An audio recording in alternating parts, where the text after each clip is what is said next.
What's up, you guys? Welcome back to the channel. It's me, B. Riley, and today we're going to talk about a really weird instrument that's landed in my lap. It is a fascinating piece of work, so let's not waste time. Let's get right down to it. Today we are talking about one of the first electric basses to come out of Russia during the late 1960s, somewhere around 1970, 1971, and we're going to talk about all the different ways that this thing is weirder than hell, because you've never seen anything like this. It's just a completely bizarre instrument.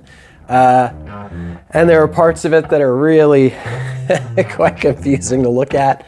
But there are other parts of it that just go to show you, the ingenuity of people working, with limited resources, limited time, and a lot of constraints put upon them. So let's go ahead and have a take a look at this thing real quick.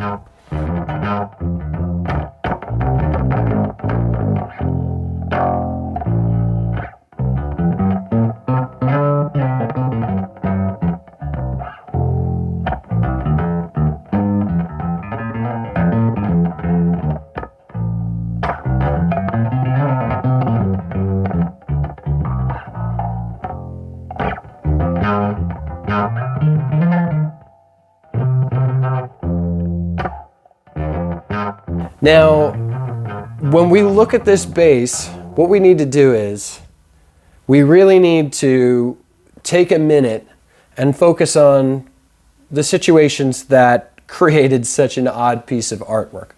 So in 1969, essentially, Russia had decided to allow themselves to start manufacturing electric guitars, because they had actually had this kind of cultural Western embargo that had been going on for so long that getting something like a pair of blue jeans in Russia was quite a few $100s and things like that. However, in 1969, when Russia realized that the Cultural War was done and that they could not shut out that Western influence, a lot of engineers, from classical guitar luthiers to semi-electric builders who worked with kind of jazz boxes and things like that, all of a sudden had to come up with designs that could be comparable to Western electrics. There are quite a few stories that go around and talk about the fact that these engineers working on these designs were explicitly told from minute one that they were not permitted to replicate Western style design cues on the guitars.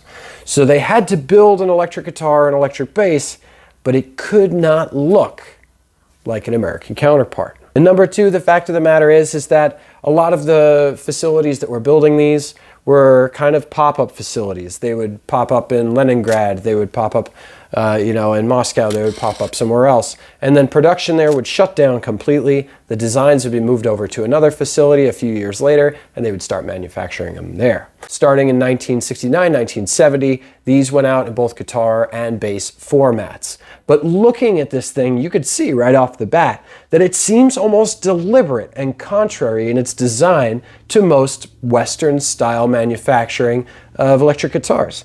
But we got to look at it fairly.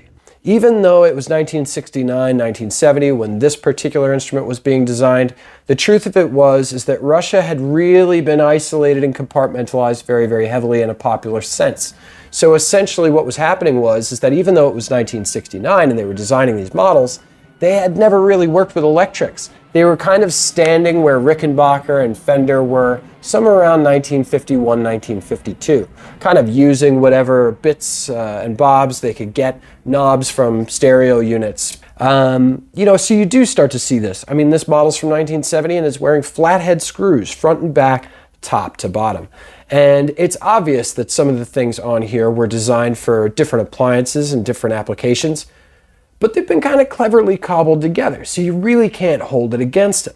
Necessity is the mother of invention. You guys know how it is when we were younger and maybe you didn't have a couple dollars in your pocket. All of a sudden that stereo knob worked just fine on that old Fender. So we can't really begrudge them there. Now, what I do want to do, though, is show you guys a couple features on this thing that are really bizarre, and I can't tell if they're bad or good. Now, the overall consensus of the quality of this type of instrument and this brand of instrumentation is that, yeah, they're vintage, yeah, they're fun, but really some of them have been known as some of the worst guitars on earth. The brass frets wear out, just like they were talking about on Reverb. I was reading an article about that last week. The electronics are spotty, And there are some parts of the electronics that make it incompatible with American markets because in Russia at the time, number one, they were trying to use multi-pin connectors because they had them. And number two, they were trying not to use quarter-inch jacks because, once again, they did not want to have too many commonalities with their Western counterparts. So here we see this multi-pin connector. It's like a MIDI connector. And it's original to the base. We can tell by the wiring and by the pitting around the back of this this plating. But essentially, I mean, honestly, when it really comes to all intents and purposes, we can't bash on this guitar for using something like this. It's something that Russia had plenty of, probably from the Second World War. You know, and they had boxes of this stuff just hanging around, and so did America. We had quarter-inch plugs because, you know, all of our radio facilities back then were going off of quarters. You know, so it's just one of those cases where industry was hopping on the back of other industry that had already laid out a pretty large expenditure. Now we're going to have to change this out to a quarter-inch jack. The gentleman who owns this bass is a very good friend of mine, and he wants to use it on stage. He loves weird basses. He's also the owner of the Gibson Melody Maker EBO, but we're going to have to swap this out. I mean, it's not a bad design, really. It's just obsolete now. It's like Betamax. We just can't use it. They were experimenting a lot, and it's kind of strange that in some ways, for instance, with the tailpiece, it's a very simple you know, stamping of metal that's folded in a couple of intricate ways to provide the necessary structural rigidity. But then you see, you know, this where it's bordering on ornate. I mean, a roller bridge on a bass, okay. And even though we can see here that there are gaps in the mechanisms, which would probably lead to a lot of destabilization, you do have to appreciate the fact that the engineers who were putting this together, they really did follow their heart on this stuff, and you know, they were getting into some fairly intricate designs, which is pretty cool. It's actually going to bring us up to the next thing that I want to show you guys, which is not the weirdest thing on here, but definitely one of the weirdest things on here, but I really, really like it, is this. This is the pickup selector. It's not a knob. It's not a switch. It's kind of a dial where you have to knock it over that way. There's a little bit of give there, so we're going to have to take that apart and take a look at that. But basically, it's like a stereo selector, which does bring up another interesting point. When we actually look at the multi-pin connector, I had actually been reading that there were quite a few of the factories that were anticipating stereo outputs. Some of them were using effects processors, which were kind of interesting and worked into the guitar. And it was kind of one of those, you know, one of those deals where you have an industry that's really being exploratory, and they're trying to find a niche. They're trying to incentivize those guitars, and they're reaching for whatever they've got in the back drawer, so I can appreciate that. And also, while we're gaping at it, what is up with this pickguard material? Here's the thing. I love this pickguard material. The whole hot rod flake, it's literally, the flakes are so huge. It's so shamelessly 60s and 70s. You know, it's like, I can literally look down into this and it just looks like resin that's been poured over flake. Flathead screws really set it off, and the white outline that you typically would have because the pickguard had been beveled down is actually at the same exact height. So essentially these are two pieces of plastic that have been pressed together, which might explain why the lamination is getting a little tricky around the edges. All right, now the next part that I'm going to show you about this thing, this was the thing that when I saw on the bass, I was like, oh man, I gotta put this on the channel and talk about this. And we're going to talk about the faults with this bass. Give me just a second, because here's the thing. I don't want to paint you guys a rosy picture of this thing and tell you it's all nostalgia and bizarreness and Zappa-esque weirdness, without also telling you that this thing is a train wreck right now. It desperately needs service. The neck is very, very bowed, and there are a lot of parts of this that we'll try to take a quick look at to show you that regardless of all this invention, that there was definitely some quality control issues and there were some sacrifices made for cheapness of material. But this clinched it for me, and I thought I have to talk about this. Look at this. This is different. So you have an extendable strap button that just comes right out of the horn of this thing. And that's just weird to me. But I understand it. I imagine that this thing had major balance issues. Usually the bass would be neck heavy above all else, especially as this one has a Gibson style late 70s volute on it. and it has tuning gears on it that are tremendous. They look like some sort of steampunk residual from Big Ben or something like that. But I thought it was cool anyway. The only problem with it is that as inventive as this is, the quality is not there. So I'm sure that whoever engineered this probably thought, oh, this is going to be so slick. And if it was in really a really good build quality, it would be. But it's not the worst. It's most certainly not the worst. It's pretty good, but I think the jankiness kind of spoils the novelty when it comes to that party trick. Okay, so while we're talking about the machine heads and the weight that goes with these things, let's have a quick look at them. I actually really like the finish on these. It's got a bit of nickel in there. There's chrome on the buttons, but it's been worn in nice. The fit and finish of the gearing as far as it meshing in the splines looks pretty good. But the problem that I have with these tuners is the problems that we used to have a lot on those Korean Squires of the early 1990s with those diamond style covers on the back. They use these tangs to actually hold the tuning peg into place. And the problem with these is that there is not enough box support on the actual integrity of the build. So what happens is when you actually turn it, you can see those things start moving. And you can hear it creaking as well. Is that the gearing is actually not even centered. The screw is all the way to the left. So what's happening is that as this is rotating around, this is being pressured back and then being allowed to be relieved, and then it goes loose. So on one side of the gearing, you've got way too much liberty there and it's shifting around on you. On the other side of the tuning, the gear is pushing this gear back and away and stressing out these tangs. So unfortunately, these tuners, not only are they going to need to be replaced eventually if we want tuning stability, they're going to be difficult to replace. They're a weird size. They're huge. The screw holes are all in different places. You're going to have to take them all out, put toothpicks in there, tight bond, close up all the holes, give it a good cleaning, and then re-drill for a more modern tuner. Thought this was interesting on the neck joint. Obviously, we've got a crack right here, which might be a problem. We don't know. Usually, I would say it's a surface crack, but I can feel the other side of it too. But I did want to take a look at this neck joint. It's a bizarre neck joint. It's kind of like a really overinflated 65 SG neck joint, or maybe like a Les Paul, Junior or something, a flat, not carved top. But the way that this is done, we've got countersunk flathead screws that look like something my great uncle would have used in 1950.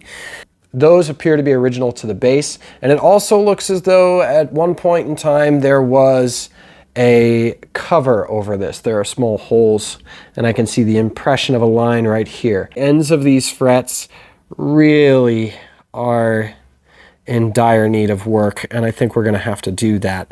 What I'm worried about is that when we have frets like this guy, that there really isn't a lot hanging in there on the end. And the problem with that is, I bet you a buck says that if I come over here and I push down on this fret, that the height's going to change. And it is. I can see it. It's changing. I don't know if it's showing up on camera, but I can see it here. So the problem with that is that if we dress this fret and we clean it up and we give it this drop of water type of shape to the end of it where it's very comfortable and accommodating, the problem is that it may very well rise again because we have a fluctuation there, and every time that you string down, you're going to be pressuring it and then releasing, pressuring and releasing. So we are still going to have that lift. So yeah, we're going to have to go through and clean this up. This is, we're going to have to make this better. We're going to have to do better than that. If you take a look at this pot back here, you'll see all the writing on there and everything like that. The pot is tremendous. It's massive. It's pretty obvious to me that this is not a standard musical instrument style pot. This is definitely something that's been outsourced. But the reason that I really wanted to take footage of this is this thing. Look at the size of this pickup selector. It is tremendous. I mean, this pot back here is huge by comparison. It's way oversized compared to a standard CTS pot. But this pickup selector with its capacitors all over the place, it looks like a rotary engine out of a World War II fighter plane, and it is so overbuilt. And looking at this, the way that it is set up, you can only deduce that this is probably a TV channel selector that has been retrofitted from a Russian-made television unit. The size of it, the fixture of it, the fact that it's bolted down to this plate tells me that whoever it was that was designing the wiring in this was definitely utilizing a lot of parts from different industry. And this, I can tell you right now, is almost identical to an RCA style unit out of the Victors of 1955 through 1960. This would be a Russian designed counterpart. That is a massive component. Now, it can be very difficult to date these because they were creating essentially the same exact guitars and basses for about a decade before they really had time for different components to come in and differentiate those guitars from earlier manufacture. So essentially, you could have anything right here from 1969 up to 1979, and that would explain our 677 date stamps that have been written by hand onto the back of the pickup casings. Now, it looks like nothing's been changed. This bass is exactly as it was from the factory because this guy would be the first thing to take flight if anything went wrong because it looks more complex to fix than it does to replace. All right, so how do I feel about this thing in summation? You know, how do I say this without being rude? The truth of it is that as much as I love every different instrument that comes across the path, they always have something to offer. This one is, you know, it's the type of instrument where it's a great conversation piece. It looks weird and it's eclectic and it's strange and it's fascinating. And as far as a creation, absolutely, there's some worth there. But as far as ever using this particular model for regular stage use or even for recordings, I just don't feel like it's there. It's one of those instruments that was released to the public and really should have been a little bit more of kind of a step off for that manufacturing you know, entity to be able to refine it a little bit. It feels like they went to product a little too soon. It just doesn't seem to be a happy and willing player. There are times where you're playing a bass and it's just so nuanced and it's got that great low end support. You can play lightly and have good sustain across it. You don't have to really mash the strings or anything like that. But this thing is still kind of one of those instruments where you really do find yourself fighting it the whole way through playing it. I've noticed that the position is really awkward on this bass. The problem with this body is that whereas you typically would be playing the bass and it would be sitting right here in front of you and you could put your thumb down and kind of anchor it, you have to hold it way back because it's basically just a Jazzmaster pickguard if you made an entire bass guitar out of it. The shape is very much that way. And you've got it way back on your thigh. It kind of wants to fall off all the time and stuff like that. So while I can really appreciate the inventive nature of this bass, unfortunately some of the things that makes it distinguishing and gives it its flavor and its character, they do kind of count against it. Now, does that mean that this thing can't be made good? No, absolutely not. The beauty of an instrument is if it's made out of wood and it's got a couple frets on it, you know, all you really have to do is fight geometry a little bit. And you'll pretty much get something that's playable and it'll sound great and everything like that. But in its current state, unfortunately, this particular bass is just not there yet. So instead of just sitting there and throwing up our hands and saying, what are we going to do about it? What I'm going to do is we're going to cut this video off. And I'm going to get back to work and see if I could breathe a little bit more life into it. I feel like I can get more out of it. I feel like the bass can definitely be brought up to a point where it plays great and it sounds great.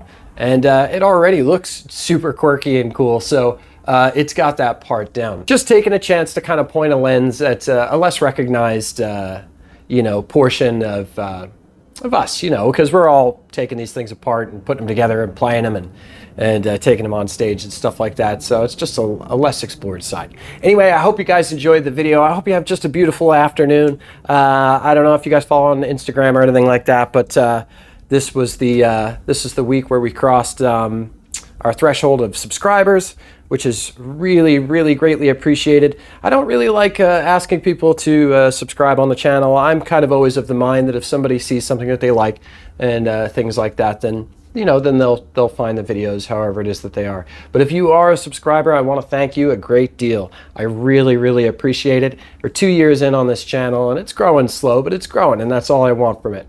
And I really enjoy just being able to kick back information, you know, between you guys and myself and, you know, kind of see what we can get into, see what more we can get out of these things and, you know, see what we can learn when we're on the way. Anyway, have a beautiful afternoon and I will see you guys next week.